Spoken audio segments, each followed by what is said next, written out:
college tuition, something that also gets bigger, is expensive on its own, but having to buy the textbooks for every class can kind of ruin any college student's budget.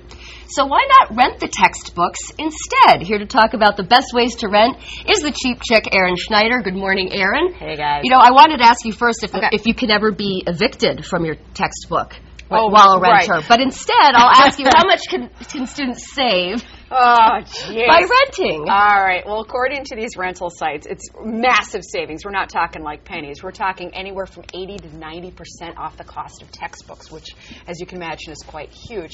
Also, some sites offer free shipping both ways. They ship your books to you to free, and then they ship them back for free. For example, if you rent now through August 31st at collegebookrenter.com, their standard shipping is, as they put it, on them, which is really nice. So you're saving on the textbooks and on the shipping. It's just savings all around. It makes me happy.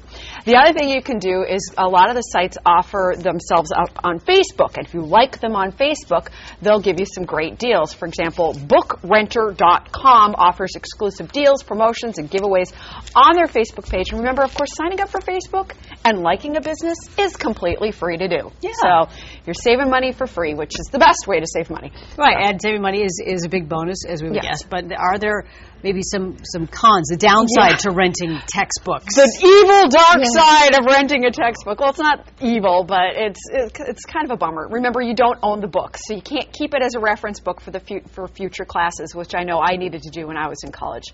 You also can't write notes or highlight passages in the rental book. You'll have to track all your information in a separate notebook, and you have to be careful with rental books. This would have been really hard for me. It's just like a library book. You can't spill on them. You can't tear the pages or another way damage the book. And if you ever looked at one of my books, you'd see I'm tough on my books. Right. So, yeah. What else should people know before they rent the books? A couple things you want to keep in mind. You need this thing called the ISBN number, and that's critical. It's key to life.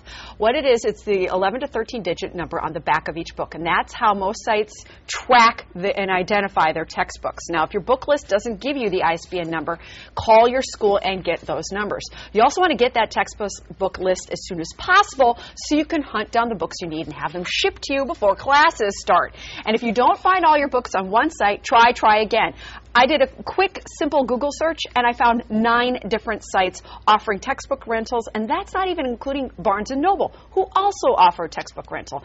And then make sure you check how long the rental is good for and whether or not they offer a grace period. For example, campusbookrentals.com offers books for a full semester or 130 days. And the clock starts ticking the day your textbooks are delivered and ends 130 days later, and books have to be postmarked by the 130th day. But then they also have a 15-day grace period, which then says, okay, your textbooks don't have to be back for 145 days. And then, of course, if you drop a class, you want to make sure that these websites offer a money-back guarantee. You know, for me, I dropped algebra within the first 5 seconds of walking into class. I looked at it and I went, what was I thinking? Clearly, I can't do this. And I dropped it, and I got my money back for my textbook when I bought it. You want to make sure you can do the same thing when you rent it so that you can just ship it back and get your money back and not lose out because you didn't go to class. You can save some decent money, so that's a good reason to do it. 80 to 90%? Yeah. Kids, that's beer money in your pocket. That's right. Check money really hits them. For your college tuition, Emily. Right. That's what I meant. Right. Oh, hey, and you're doing the walk. You're talking to the walk tomorrow? Got to give a big shout out to my best friend who's doing the walk. Okay. So Heather, good luck. Shout out to Heather. So good luck, honey. Anyway. All right. Well, good luck to her and her toes. And thanks for joining us, Erin. And for more of Erin's money saving advice, log on to thecheapchick.com.